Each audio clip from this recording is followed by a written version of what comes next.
Shalom anak-anakku kasih dalam Tuhan, selamat siang. Pada hari ini mari kita belajar di bab 4 untuk kelas 9 anak-anakku. Yang pelajaran kita hari ini gereja yang bersaksi dan melayani di dunia.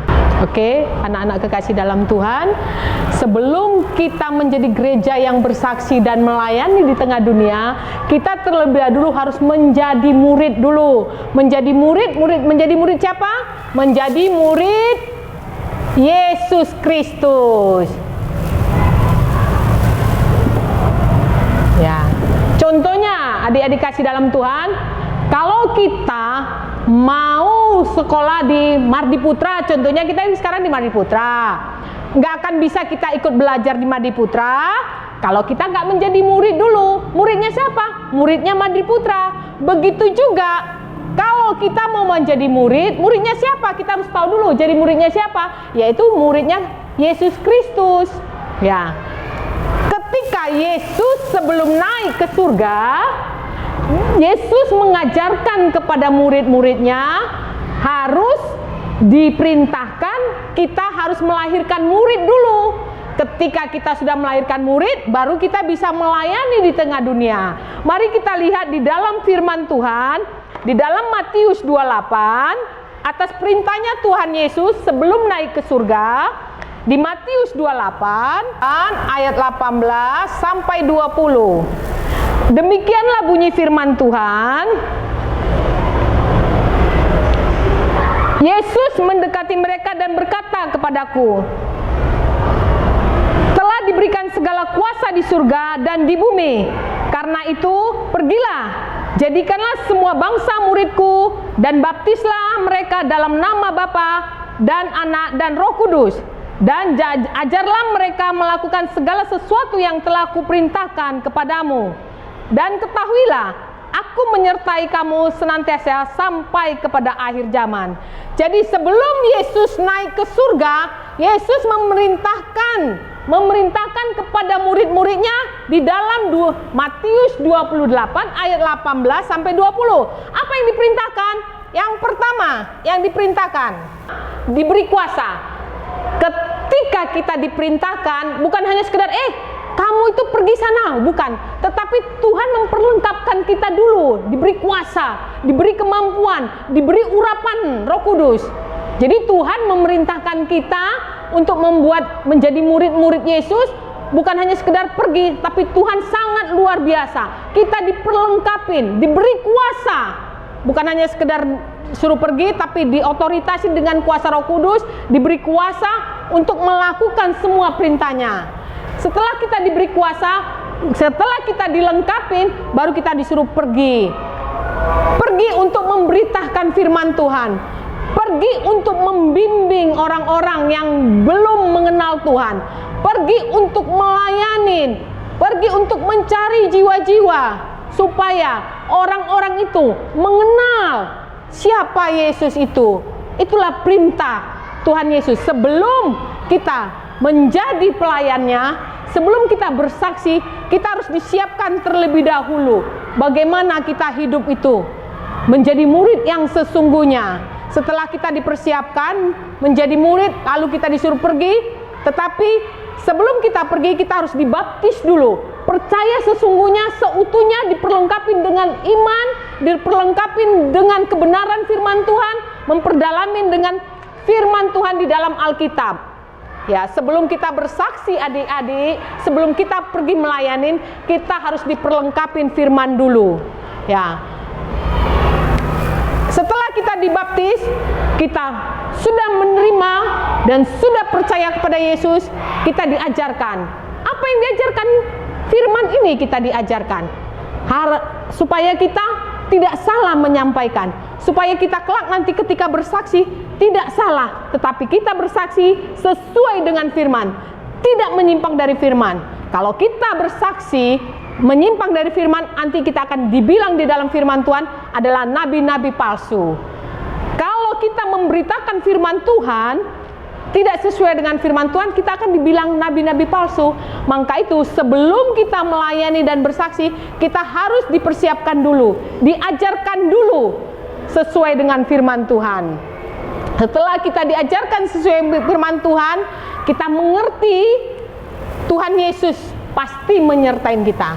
Ketika kita sudah belajar, sudah menerima, dan kita pergi, kita tidak perlu khawatir lagi untuk bersaksi, untuk melayani. Kita tidak perlu khawatir karena janji Tuhan Yesus menyertai kita.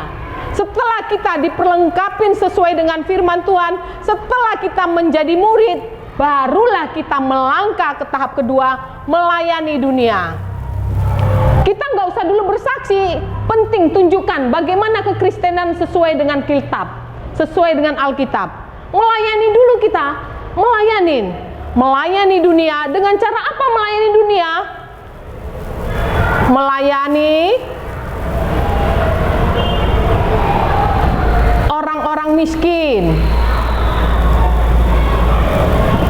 melayani banyak yang harus kita layanin, ya, melayani janda-janda, apalagi banyak, melayani orang-orang, kita bimbing. Kita nggak usah cerita dulu tentang Tuhan Yesus, tetapi kita melayani dunia. Bagaimana kita bermanfaat bagi dunia, tidak memandang orang Kristen atau orang di luar Kristen, tidak memandang merek gereja. Kita melayani untuk semua bangsa, untuk semua manusia. Jadi kita melayani orang miskin, bukan orang Kristen aja kita layanin, no. Terus melayani janda-janda, bukan janda-janda orang Kristen aja, bukan. Terus melayani orang-orang yang narkoba. Oh, kita melayani, membimbing orang-orang narkoba, orang Kristen aja. Tidak. Semua Tuhan Yesus mengajarkan untuk semua manusia, terlebih dulu kita layanin. Yang selanjutnya, melayani para WTS. Adik-adik kekasih dalam Tuhan, dulu pun ibu pernah melakukannya.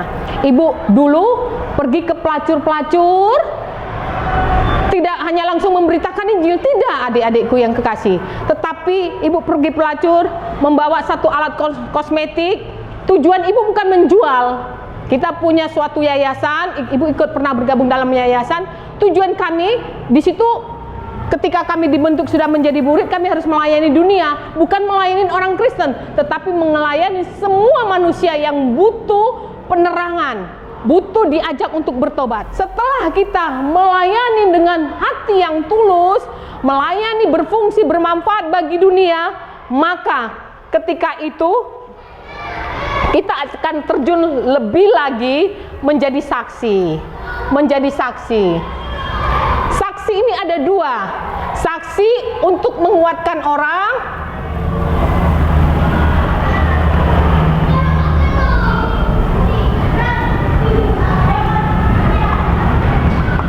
yang kedua bersaksi untuk mengenal Yesus, mengenal keselamatan. Oke, adik-adik, ya. Ketika kita hidup udah dengan tulus melayani orang-orang, apa yang bisa kita lakukan, lakukanlah itu untuk Tuhan. Setelah itu mereka sudah akrab dengan kita, agar mereka tidak binasa, agar mereka tidak hilang jalannya, kita kenalkan. Kita bisa menguatkan. Pertama, bersaksi untuk menguatkan. Contohnya kalau dia sakit, kita bersaksi, dulu ibu pernah sakit punggung dulu, pinggang, tapi ibu percaya kepada Tuhan, ibu berdoa sungguh-sungguh, terjadi kesembuhan. Itu bersaksi untuk menguatkan. Yang kedua, kita juga diajarkan untuk bersaksi mengenal Kristus, mengenal keselamatan itu. Gini loh adik-adik, gini loh sayang, atau kita bicara pada orang tua, karena Yesus itu datang ke dunia untuk penebus dosa manusia, untuk menyelamatkan manusia. Itulah kita harus menjadi saksi hidup dan saksi memperkenalkan firman Tuhan, memperkenalkan keselamatan di dalam Yesus. Kalau maaf ya adik-adik yang saya kutip, kalau di luar seberang sana, keyakinan di luar seberang sana, bagi mereka yaitu keselamatan itu adalah Siratul Mustaqim. Kita terangkan bagaimana Siratul Mustaqim itu. Jalan terang itu kita terangkan. Isa itu adalah jalan terang. Ya, kita nggak boleh memaksa, tapi kita memberitakannya. keyakinan, hak mereka masing-masing. Tugas kita yang dipercayakan Tuhan kepada kita untuk bersaksi sudah kita lakukan. Itulah kita supaya menjadi berkat gereja bersaksi di tengah-tengah dunia. Demikianlah adik-adikku kasih dalam Tuhan, pelajaran hari ini, apa yang sudah kita dengar, kita terapkan dalam mengiring Tuhan. Terutama kita harus hidup dulu menjadi murid yang sungguh-sungguh di dalam Tuhan. Bukan sekedar orang Kristen, tetapi memang menjadi murid yang tumbuh sesuai dengan firman Tuhan. Sekian dan terima kasih adik-adikku sayang. Selamat siang, Tuhan Yesus memberkati.